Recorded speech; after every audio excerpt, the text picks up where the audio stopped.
Bonjour à tous et bienvenue pour un nouvel épisode de Mes solutions bien-être. Alors aujourd'hui, nous allons plonger au cœur d'un sujet qui touche des millions de personnes à travers le monde. Il s'agit de la dépression.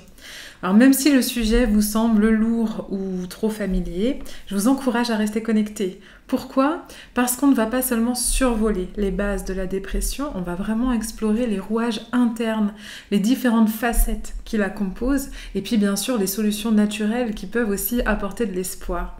Donc le but de cette vidéo, c'est pas seulement de vous éclairer sur cette condition qui est vraiment extrêmement complexe, mais c'est aussi de vous inspirer à faire des changements positifs dans votre vie ou bien dans celle de quelqu'un que vous connaissez. La dépression, c'est un sujet qui est sérieux, mais qui ne doit pas pour autant être tabou. Alors installez-vous, ouvrez bien grand vos oreilles et préparez-vous à être motivé, informé et peut-être même transformé. Donc je m'appelle Maëva Men, je suis naturopathe, formatrice et conférencière et nous allons plonger tout de suite dans le monde de la dépression et des solutions naturelles qui permettent de la dépasser. La dépression va bien au-delà de la simple tristesse, c'est plutôt quelque chose qui serait associé à de la souffrance, à de la détresse. Se sentir triste, c'est une émotion, mais se sentir triste, sans envie, sans plaisir, se sentir ralenti, avec un sentiment de dévalorisation ou de culpabilité même, éventuellement des idées suicidaires, ça s'appelle une dépression. Donc on pourrait dire finalement que la dépression est un état de tristesse compliqué, et parfois c'est le nom ainsi qu'on lui donne, mais aussi persistant. En fait, on en vient même à douter que cet état puisse changer, que la vie puisse nous sourire à nouveau. Et dans le cas où une période heureuse survient, eh bien on se dit que ça ne va pas durer, qu'il y aura forcément un revers de médaille quelque part et souvent pas loin. Alors dans l'absolu, pour être diagnostiqué dépressif, il faut remplir 5 critères minimum parmi 9. Alors on va retrouver par exemple la perte de plaisir, la sensation de vide ou d'irritabilité, en tout cas voilà des humeurs fluctuantes, des modifications du poids, donc que ce soit dans la perte ou dans la prise de poids, mais sans avoir nécessairement de changer de régime alimentaire, des troubles du sommeil, soit on dort trop, soit on ne dort plus, soit on dort pas assez ou voilà, on dort mal. On va retrouver évidemment de la fatigue, de la dévalorisation, de la culpabilité, comme je vous l'ai dit.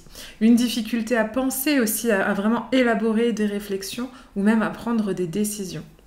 Mais quand on regarde cette liste, on se rend compte que par exemple, il suffit de traverser une période de deuil pour cocher toutes les cases.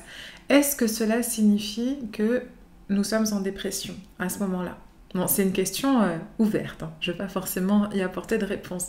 En fait, ce que je cherche aussi à exprimer ici, c'est que l'état dépressif est très souvent lié à de la souffrance, comme je vous le disais, à un sentiment de détresse humaine.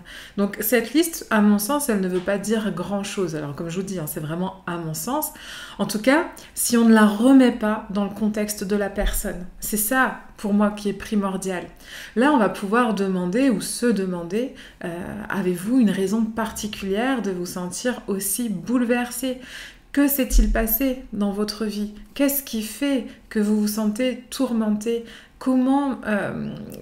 Quelle est cette chose que nous pourrions essayer de résoudre ? Voilà, en gros, ce sont les questions justement qui, là, vont avoir un intérêt puisqu'on va venir toucher au cœur de l'élément qui va faire naître cet état dépressif. En fait, en naturopathie, on ne travaille pas avec le diagnostic. On pourrait même presque dire qu'on n'a que faire du diagnostic.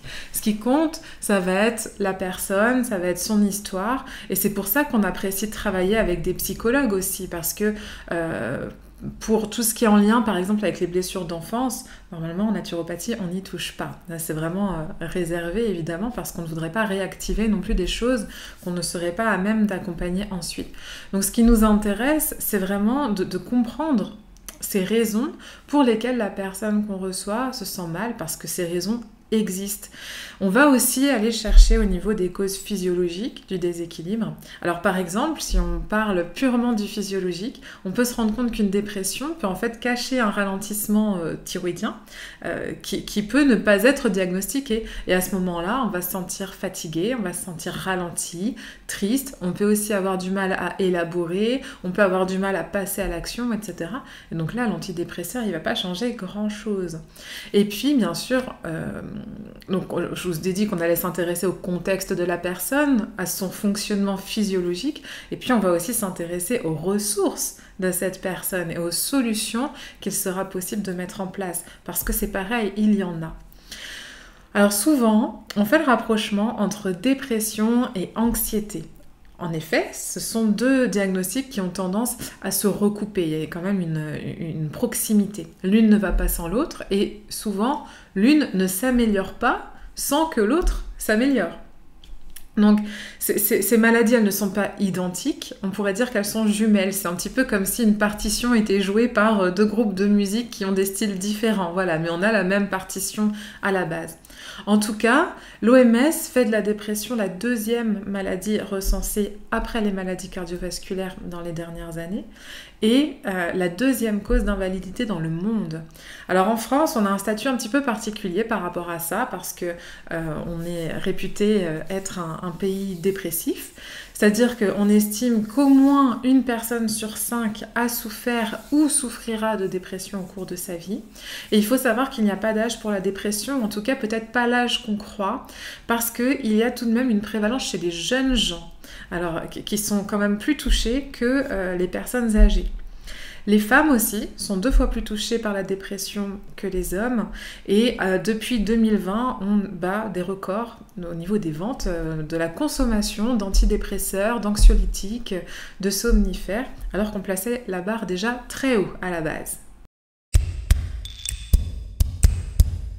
La dépression, elle peut être causée par énormément de facteurs. Elle peut être évidemment le fruit d'un événement malheureux. Elle peut être aussi le fruit d'une exposition constante à de nouvelles sources de stress, à de nouvelles sources d'insécurité.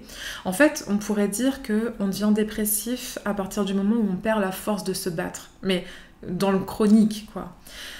En revanche, c'est vrai qu'on s'est rendu compte que les facteurs positifs et stabilisants vont être, par exemple, des relations amicales mais sincères, de l'amitié authentique. On va retrouver aussi la présence d'un conjoint aimant, bienveillant, un travail gratifiant. Aussi, tout ça, ça va venir faire baisser les risques de dépression. Donc ça montre bien que la dépression et l'anxiété ne sont pas causées par quelque chose qui ne va pas dans le cerveau, mais par quelque chose qui ne va pas dans la vie.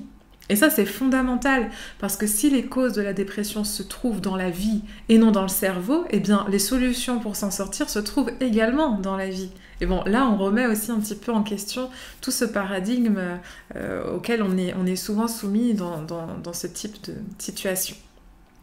Alors pour aller plus loin dans l'appréhension des différentes causes, je vais m'appuyer sur un modèle qui s'appelle le modèle biopsychosocial et qui englobe en fait donc les domaines de la biologie, de la physiologie et de la psychologie et donc de l'émotionnel aussi. Et puis on va retrouver bien sûr le social et l'environnement qui font aussi partie justement de ces sources de dépression. En fait, ce modèle biopsychosocial va mettre en lumière la manière dont ces facteurs vont interagir pour influencer la dépression. Alors il semblerait que les causes de la dépression reviennent finalement presque toujours à la perte de quelque chose ou à la sensation de perte de quelque chose. On va avoir quelque chose qui à mon sens est fondamental dans la dépression, la notion de perte de sens. La perte de sens, elle se manifeste souvent au travail ou dans la vie en général, mais parfois ça commence par le travail. En tout cas, c'est l'impression que j'ai le plus souvent. Alors ça ne veut pas dire que c'est pour tous les cas comme ça, mais en tout cas, ce que je vois en cabinet, il y a souvent cette perte de sens dans le travail qui ensuite va prendre de l'ampleur à tous les niveaux de la vie. On va dire que la monotonie apparaît, ou en tout cas naît, du sentiment constant de faire quelque chose que finalement on ne veut pas faire. Il faut savoir que d'après certains sondages, 87% des travailleurs n'apprécient pas leur emploi. Et donc 13% l'aiment pour de vrai, mais les autres ne l'apprécient pas. Au mieux, ils le tolèrent, voilà, ils font avec, mais il n'y a pas un entrain pour cet emploi.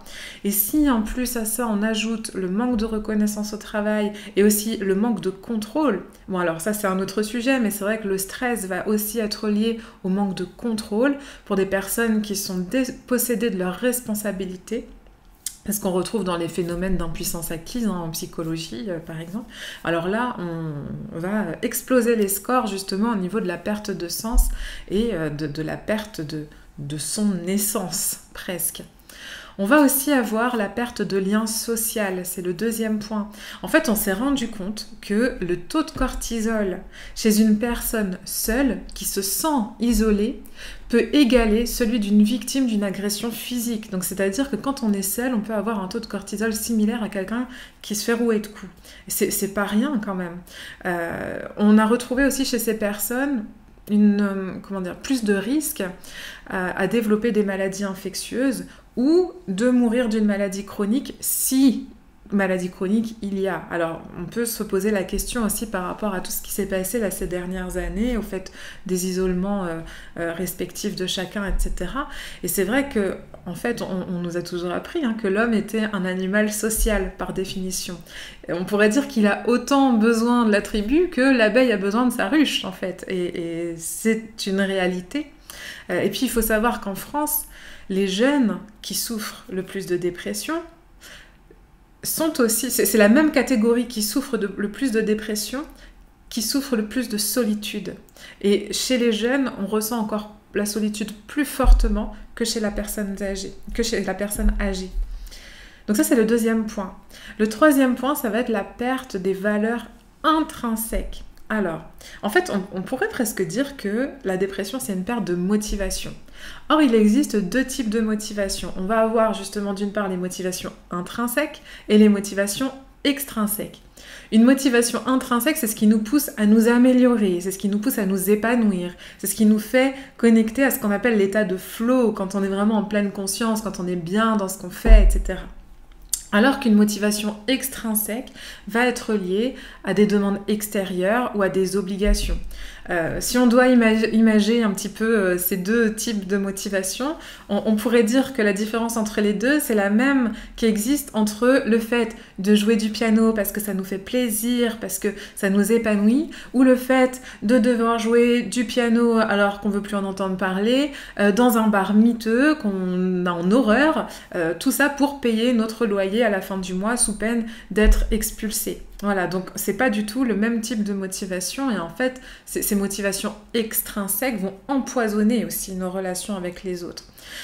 Et en fait, on s'est rendu compte en creusant, d'après les études, etc., que ces motivations extrinsèques sont souvent liées à la valeur matérialiste qu'on peut créer maintenant avec tout ce qui est en lien à la publicité, le marketing, etc. et puis la société de consommation et qui va nous empêcher de satisfaire nos besoins fondamentaux comme le sentiment d'être entouré, valorisé, d'être autonome aussi ou d'exceller dans un domaine et qui sont là, qui touchent à nos valeurs intrinsèques.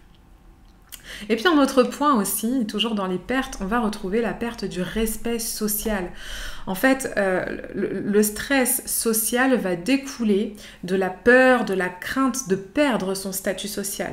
C'est-à-dire qu'un statut social incertain crée un stress bien plus important qu'un statut social inférieur. Et là, ça va provenir aussi de comparaisons avec l'autre qui vont être exacerbées par les médias, par la télé, les magazines, Instagram, etc. etc. Ce qui peut donner une impression que certaines personnes ont une importance capitale alors que d'autres n'en ont aucune. Et on s'est rendu compte que c'est quelque chose qui est très fort dans les sociétés inégalitaires. Et plus la société est inégalitaire, plus le niveau de dépression est élevé. Donc c'est quand même intéressant aussi de le prendre en compte. Et puis, alors je peux pas être naturopathe sans parler de cette perte de connexion qui vient là, c'est la perte de connexion à la nature. Puisque le contact avec la nature, on s'est rendu compte qu'il était bien plus efficace que les antidépresseurs. Mais bon, évidemment, comme c'est pas brevetable, ni à vendre, ni quoi que ce soit, bon, il y a peu d'études à ce sujet. Alors, on sait déjà que l'exercice physique réduit significativement la dépression et l'anxiété, et encore plus quand l'exercice est fait en plein air. En fait, le fait justement de sortir, de reconnecter avec la nature, ça apporte énormément de choses en termes de physiologie, par rapport au mouvement, par rapport à l'oxygénation, mais aussi de se retrouver dans quelque chose qui nous dépasse un petit peu, de connecter, de contempler, d'avoir un contact vraiment avec cette nature. En fait, par rapport au mouvement aussi, ce qui est intéressant à garder en tête, c'est que la voie royale de la libération émotionnelle, c'est le corps. C'est la voie la plus rapide, c'est la voie la plus efficace qu'on connaisse pour calmer le système général.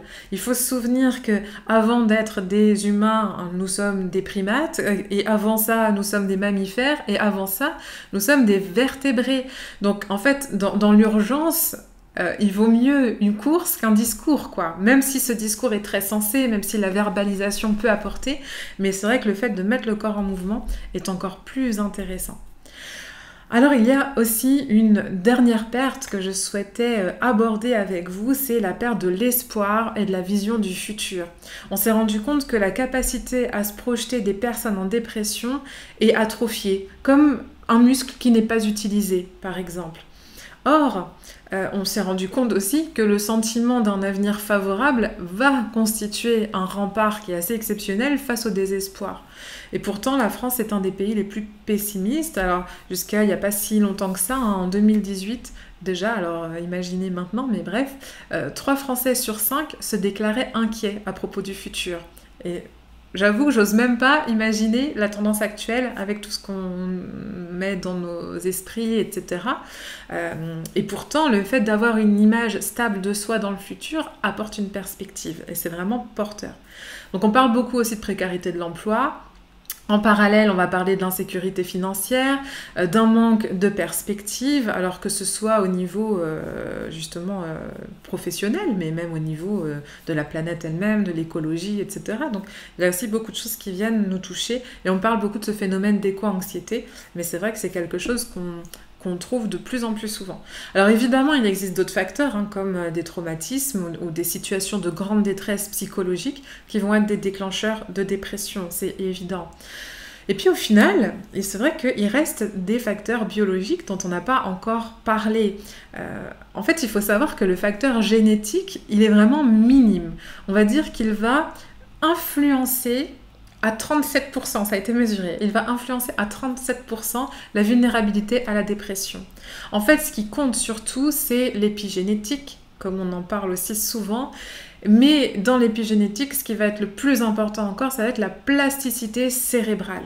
En fait, le cerveau va agencer sa structure en fonction de ce qu'on lui apporte, en fonction de la manière dont on l'utilise. Et enfin, alors, je dis qu'il va modeler sa structure, mais il modèle sa structure et son fonctionnement. En fait, c'est un petit peu comme un muscle, quoi. Donc, une souffrance persistante peut altérer la plasticité cérébrale en orientant vers la peur et le désespoir, mais ça veut dire qu'on peut aussi faire le contraire. Donc quand on considère la dépression comme un trouble principalement cérébral, eh bien naturellement on va chercher la solution dans le cerveau, où on va apporter des solutions centrées sur le cerveau. Et toutefois, quand on aborde la dépression comme étant un problème de vie, eh bien on va pouvoir se centrer directement sur la personne. Alors là on va se dire ok, mais par où commencer ? Si la dépression découle d'une rupture de lien, eh bien la solution va résider dans la reconnexion, dans la réparation de ces pertes. Puis évidemment, comme je l'ai dit tout à l'heure, il y a certaines dépressions qui vont relever de causes un petit peu plus matérielles, entre guillemets, plus physiologiques, organiques, comme dans le cas d'un problème thyroïdien par exemple. À ce moment-là, ça pourrait être aussi intéressant de le prendre en charge au niveau de la physiologie, au niveau de l'hygiène de vie. En tout cas, quoi qu'il en soit, ce qui se passe dans la vie va avoir une influence sur les phénomènes qui ont lieu à l'intérieur du cerveau. Et c'est en ça aussi que la naturopathie est très intéressante, puisqu'on a vraiment cette approche globale. Et c'est aussi quelque chose qu'on va voir dans les neurosciences sociales, ou même ailleurs, puisque justement le cerveau va pouvoir se transformer selon la manière dont on l'utilise. Donc vous comprenez bien que s'intéresser seulement à la chimie du cerveau, c'est quelque chose qui est incomplet. D'autant plus que dans la dépression, quand on s'intéresse à la chimie du cerveau, on s'intéresse surtout à la sérotonine. La sérotonine, c'est cette hormone de la sérénité, du bien-être. Et on va chercher à la maintenir le plus longtemps possible dans le cerveau avec des traitements qu'on appelle les inhibiteurs de la recapture de la sérotonine. Le problème de ce traitement, à mon sens, c'est toujours mon avis, et ça n'engage que moi, c'est que on va passer à côté de 3 choses fondamentales. Donc évidemment, on va passer à côté du contexte de la vie de la personne. Vous venez de traverser une période extrêmement difficile ? un petit cacheton, ça ira mieux. Ben, malheureusement, c'est pas toujours comme ça que ça se passe. Enfin, malheureusement ou heureusement, parce que c'est aussi ce qui permet d'évoluer, d'avancer, d'optimiser ses capacités de résilience, etc. Bref. Donc, la première chose, c'est que ça ne prend pas en compte le contexte de vie de la personne. La deuxième chose, c'est que ça ne prend pas en compte le taux initial de sérotonine. C'est-à-dire que s'il y a un déficit en sérotonine à la base, il n'y a plus rien à recapturer. Alors ça peut être aussi pour différentes raisons, notamment ce qui se passe dans l'intestin, etc. Mais pas que. Bon, là, on va pas recapturer grand-chose, donc bon, du coup, on est un petit peu lésé par rapport à ça. Et puis le troisième point, c'est que on va passer à côté du fait que la dépression ne se manifeste pas seulement par un manque de sérotonine, mais par un déséquilibre général des neurotransmetteurs. En fait, quand on observe les symptômes de la dépression, c'est très intéressant parce qu'on se rend compte qu'ils correspondent aux symptômes qu'on retrouve dans les déséquilibres des différents neurotransmetteurs. La dopamine, par exemple, c'est un neurotransmetteur qui nous permet de ressentir du plaisir dans la vie. C'est un neurotransmetteur qui nous motive, qui nous permet d'entreprendre, qui nous permet d'aller vers les autres. C'est aussi lui qui nous sert de starter pour démarrer la journée. Quand on se lève le matin, on se dit chouette, une nouvelle journée qui commence. Et voilà, on est dans l'action, dans la motivation. Eh bien, c'est la dopamine qui nous permet tout ça. Et la dopamine est sécrétée vers 8h du matin. Alors, du coup, quand on manque de dopamine, eh bien, on peut clairement le mettre en lien aussi avec quelques symptômes dépressifs comme la fatigue matinale, le manque de motivation, la perte de plaisir, la perte d'intérêt aussi pour les activités quotidiennes, le fait de ne pas répondre aussi pour se protéger face à certaines agressions. Alors, c'est pas forcément que la dopamine, mais il peut y avoir un côté aussi lié à ce neurotransmetteur, comme si on restait dans cette sorte d'impuissance dont j'ai parlé tout à l'heure. Et en fait, ce qui est intéressant, c'est que la dopamine est libérée aussi quand on réussit quelque chose. Donc c'est important de réussir à se fixer de petits objectifs, mais même de tout petits, parce que des fois on a tendance à avoir très grand, et en fait on se plombe clairement, et pour l'estime de soi c'est catastrophique. Donc il faut toujours se fixer, même quand on a un grand objectif, on va le diviser en tout petit objectif pour faire ce qu'on appelle le plus petit pas possible, et c'est ce qui permet aussi de renouer avec ce cercle vertueux de la réussite, de la récompense, de la satisfaction, de la confiance en soi et de l'estime de soi. Bref, donc voilà pour la dopamine.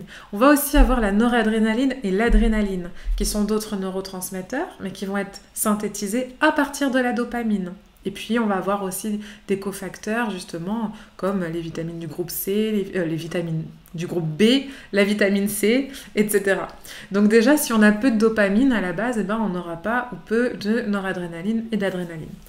Donc la noradrénaline, c'est un neurotransmetteur impliqué dans les fonctions cognitives fondamentales, telles que la mémoire, l'attention, l'apprentissage, la résolution de problèmes. Alors clairement, là, vous avez besoin, par exemple, de noradrénaline pour suivre cette vidéo. Et puis, quant à l'adrénaline, c'est un neurotransmetteur qui sert de tremplin pour mettre en place justement les mécanismes d'adaptation. Donc, elle va être liée au jeu, elle va être liée au défi. C'est grâce à l'adrénaline aussi qu'on peut se défendre, qu'on peut se sortir d'une situation injuste. Quand on n'a plus la capacité à synthétiser de l'adrénaline, comme dans la phase d'épuisement, dans le stress chronique par exemple, bien souvent on se sent beaucoup plus impuissant qu'on l'est réellement. Ensuite, on va voir le GABA. Le GABA qui est un neurotransmetteur qui nous permet de planifier les choses, de nous projeter dans le futur. Or, dans la dépression, la projection, elle est extrêmement compliquée. Et puis, on est tellement ralenti qu'on n'arrive même pas forcément à aller au bout de nos pensées. Tout nous paraît un petit peu brouillard, un peu compliqué, et on a du mal à voir à long terme. Et puis, paradoxalement, alors on a du mal à élaborer des pensées, mais pourtant, on peut développer une certaine anxiété qui va se manifester par un mental là, qui est omniprésent, mais toujours dans des idées assez pessimistes. Et bien, le GABA, justement, va nous permettre de nous relaxer, de nous détendre, d'éviter l'angoisse, d'éviter l'anxiété. Quand on manque de GABA, on a tendance à beaucoup cogiter. On peut aussi se laisser un petit peu plus tenter par le petit verre d'alcool quand on rentre du travail pour couper avec la journée. Et puis, on peut avoir du mal à s'endormir ou se réveiller la nuit, cogiter. Et ça, c'est souvent aussi un signe de manque de GABA. Et puis, bien évidemment, on va quand même parler de la sérotonine qui agit sur le sentiment de bien-être, de sérénité, de sécurité aussi. Et quand elle est effondrée, eh bien oui, on va avoir une mauvaise humeur ou alors des troubles de l'humeur, on peut se sentir plus irritable, mais surtout on se sent plus vulnérable. Et c'est aussi de ça que découle tout le reste. Donc on peut avoir des pulsions sucrées qui sont associées, surtout quand elles ont lieu en fin d'après-midi, tout simplement parce que la sérotonine est synthétisée vers 17h et que pour ça, elle a besoin d'un petit pic de glycémie. Et puis à noter aussi que la sérotonine, c'est le précurseur d'une autre hormone qu'on connaît bien, la mélatonine, qui est l'hormone du sommeil. Et c'est pour cette raison qu'on peut avoir des troubles du sommeil associés à la dépression ou plus largement un déficit en sérotonine. Donc vous voyez qu'en fait, on peut vraiment corréler les symptômes dépressifs à un déséquilibre en neurotransmetteurs. Alors, il y a une plante que j'aime beaucoup utiliser justement dans les dépressions, mais pas que, parce que j'aime aussi beaucoup l'utiliser dans les problématiques de stress chronique, parfois même dans les troubles du comportement alimentaire. Et cette plante, c'est la rhodiole. C'est une plante qui est absolument merveilleuse, qui est très équilibrante et qui permet justement d'améliorer le profil en neurotransmetteurs. C'est une plante adaptogène. Et une plante adaptogène, c'est une plante qui aide l'organisme à s'adapter et à résister aux effets du stress. Donc que ce soit d'origine physique, que ce soit d'origine émotionnelle ou même environnementale. Et la dépression, justement, elle se situe au carrefour de toutes ces causes. Alors quand on a des accès maniaques, il pourrait être intéressant de se diriger plutôt vers d'autres plantes, comme le ginkgo ou l'ashwagandha, par exemple, qui vont être plus adaptées. On peut aussi penser au safran, au millepertuis, qui sont assez extraordinaires pour les problématiques dépressives. Bon, le millepertuis qui va présenter beaucoup de contre-indications, ou de précautions, mais qui n'en reste pas moins intéressant. En tout cas, la rhodiole, c'est vraiment un bonheur de travailler avec elle parce que justement, elle agit sur tout ce profil de neuromédiateur et on va pouvoir retrouver assez rapidement, au bout de quelques jours, alors on va dire 15 jours, mais on va pouvoir retrouver justement de l'énergie, un bien-être, etc. Évidemment, on peut l'associer au magnésium qui est indispensable pour tout un tas de choses, pour la résistance au stress, pour la vitalité, le sommeil, etc. En fait, le magnésium, il intervient aussi en tant que cofacteur pour la synthèse des neurotransmetteurs, comme la dopamine et la sérotonine, par exemple. La forme bisglycinate, à mon sens, elle est très intéressante ici. Alors déjà, c'est une forme qui est extrêmement bien assimilée, qui ne va pas présenter d'inconfort digestif. Mais en plus, dans ce magnésium, en fait, on va avoir le magnésium et qui va être entouré de 2 glycines, bisglycinate. Or, la glycine est au corps, ce que le GABA est au cerveau. C'est un neurotransmetteur relaxant qui va réguler l'activité neuronale, qui favorise la détente, qui favorise le bien-être. Donc on peut aussi l'associer aux vitamines du groupe B, bon ça c'est une évidence. On peut aussi l'associer au lactium, qui est un peptide que j'apprécie aussi beaucoup. C'est ce qui va aider à renouer avec le sentiment de sécurité intérieure. En fait, comme je dis souvent quand je parle du lactium, c'est un petit peu comme un plaid tout doux, tout chaud, dans lequel on peut s'enrouler, dans lequel on peut coucouner, et dans lequel on se sent en sécurité en fait, qui nous rassure. Il y a un autre micronutriment qui va être primordial dans l'accompagnement nutritionnel des personnes dépressives, ce sont les oméga 3. En fait, pour rééquilibrer nos neurotransmetteurs, on a besoin aussi de neurones qui soient fonctionnels, parce qu'il faut les synthétiser, mais il faut aussi les envoyer d'un neurone à l'autre, etc. Et donc, pour que ces neurones soient fonctionnels et communiquent bien entre eux, ils ont besoin d'une membrane qui soit fonctionnelle, puisque les neurones, ce sont des cellules aussi, et toutes les cellules de notre corps sont constituées d'une membrane qui est le siège de presque tout. En fait, une cellule, elle peut vivre sans noyau, mais elle ne peut pas vivre sans membrane. Donc c'est pour dire. Et cette membrane, elle est faite de graisse. Donc quand on dit que le gras, c'est la vie, c'est pas faux. Mais pas n'importe quelle graisse. Pour qu'elle soit fonctionnelle, pour qu'elle soit fluide, pour qu'elle fournisse un travail optimal, on va lui apporter des oméga 3. Et l'intérêt des oméga 3, d'ailleurs, dans la dépression, a été démontré par plusieurs études par rapport à son action au niveau membranaire, mais aussi par rapport à son action sur l'inflammation. Et on sait que très souvent, dans la dépression, il y a de la neuroinflammation. Je ne vais pas rentrer non plus dans le détail, mais c'est quelque chose à savoir. Et puis, toujours dans l'aspect nutritionnel, on peut aussi penser à la chrononutrition. C'est le mode alimentaire qui permet de répondre à la chronobiologie des neurotransmetteurs. Donc, comme je vous le disais, la dopamine, elle est synthétisée plutôt le matin, la sérotonine plutôt en fin d'après-midi. Or, Pour synthétiser de la dopamine, on a besoin d'un acide aminé, donc une perle de ce collier de protéines qui s'appelle la tyrosine. La tyrosine, c'est le précurseur de la dopamine, mais pas que. Il sert aussi de précurseur à d'autres substances, notamment les hormones thyroïdiennes. Or, l'un des symptômes de l'hypothyroïdie, c'est l'état dépressif. Donc, c'est vraiment important de favoriser un petit déjeuner protéiné avec de bonnes graisses, tout le contraire en somme de ce qui est souvent conseillé de notre petit déjeuner français. On est l'exception qui confirme la règle, parce que c'est vrai que partout ailleurs, le petit déjeuner est organisé d'une manière beaucoup plus adaptée à la santé de l'organisme, et souvent on se retrouve même face à un plat salé. Alors, c'est peut-être pour ça d'ailleurs que la France est l'un des pays qui a le taux de dépression le plus élevé. Je sais pas. Voilà. Bon. En tout cas, le sucre le matin est à bannir parce qu'en plus le sucre va générer un pic d'insuline. Or, la sécrétion d'insuline dès le matin va limiter la synthèse de dopamine. Donc pour plein de raisons différentes. Alors d'ailleurs, si vous voulez aller creuser un petit peu au niveau du sucre, il y a un article que j'ai rédigé à ce sujet que vous retrouvez sur le blog de Manger Santé qui s'appelle Comment se préserver des effets néfastes du sucre. Quelque chose comme ça. Donc comme ça permet aussi d'avoir justement ces informations-là en complément.